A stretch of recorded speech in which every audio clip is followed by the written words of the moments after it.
तो दोस्तों दुनिया के इतिहास का सबसे बड़ा डिफेंस डील जिसकी कीमत लगभग 20 अरब डॉलर है, अगर भारतीय रुपए में बात करें तो 1,60,000 करोड़ रुपए से भी ज्यादा का कीमत वाला डील। और सबसे बड़ी बात, इतनी भारी भरकम रकम कौन से हथियार पर खर्च होने जा रही है? तो ये दरअसल एक लड़ाकू विमान की डील है। करीब 80 की संख्या में लड़ाकू विमान खरीदे जाएंगे और जिस देश ने ये डील करी है उसने ये ठान लिया है कि पूरे एशिया के अंदर अपनी एक ताकतवर वायुसेना खड़ी करेंगे। और साथ ही अमेरिका को ये भी दिखाना चाहते हैं कि फाइटर जेट सिर्फ तुम्हारे पास ही नहीं है, अगर आप हमें अपना फाइटर जेट नहीं बेचोगे तो हम कहीं और से भी जुगाड़ कर सकते हैं। जी हाँ, ये डील हुई थी अब से कुछ ही महीनों पहले, लेकिन आपको जानकर हैरानी होगी कि अब ये इतिहास की सबसे बड़ी हथियार की डील कैंसिल होने जा रही है। दरअसल ये डील हुई थी यूएई और फ्रांस के बीच में, जिसके तहत यूएई यानी कि यूनाइटेड अरब एमिरेट्स 80 से भी ज्यादा राफेल फाइटर जेट खरीदने जा रहा था। लेकिन पिछले 2 दिनों से ये खबर आ रही थी कि ये करीबन 20 अरब डॉलर की डील अब यूएई कैंसिल करने जा रहा है। और इसका रीजन बताया गया था टेलीग्राम के सीईओ की गिरफ्तारी।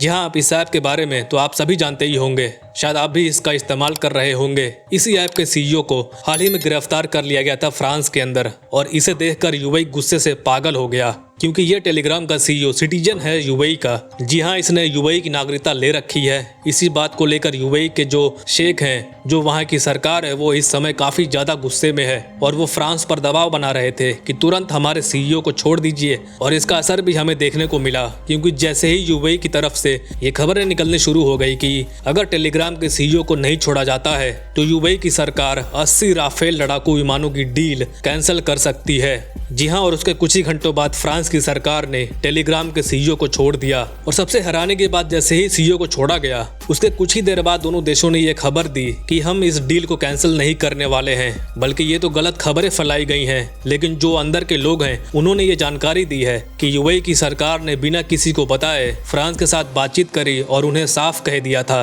कि या तो आप हमारे व्यक्ति को छोड़ दो वरना ये डील हम कैंसिल कर देंगे। और फ्रांस ये डील कैंसिल नहीं करवाना चाहता था, क्योंकि करीबन 20 अरब डॉलर की कमाई उसकी हाथों से निकलने वाली थी। इसीलिए फ्रांस ने तुरंत छोड़ दिया टेलीग्राम के सीईओ को। और इसे देखकर अमेरिका भी बहुत ज्यादा जल गया है, क्योंकि अमेरिका के लिए ये दोहरा झटका लगा है। दरअसल पहला तो ये कि जो 20 अरब डॉलर की लड़ाकू विमान डील थी ये अमेरिकी कंपनियों को मिलने वाली थी, लेकिन इजराइल के कहने पर अमेरिका ने यूएई को कह दिया था कि आप हमसे F-35 को छोड़कर कोई भी लड़ाकू विमान ले लीजिए, हम खुशी खुशी आपको दे देंगे। लेकिन यूएई ने भी अपनी जिद रखी कि जब इजराइल को F-35 मिल सकता है तो हम भी F-35 ही लेंगे और हमें क्यों नहीं मिलना चाहिए। लेकिन इजराइल के दबाव के कारण अमेरिका इस डील को आगे नहीं बढ़ाया और उसके कुछ ही दिन बाद यूएई ने अमेरिका को सबक सिखाने के लिए ये जो 20 अरब डॉलर की डील है ये फ्रांस को सौंप दी, ताकि अमेरिका को उकसाया जा सके। और दूसरी बात ये कि टेलीग्राम के सीईओ को जो गिरफ्तार किया था फ्रांस ने, ये अमेरिका के कहने पर ही किया था, क्योंकि अमेरिका की जो खुफिया एजेंसी है इनकी बातों को टेलीग्राम नहीं मान रही थी और अमेरिका की सरकार को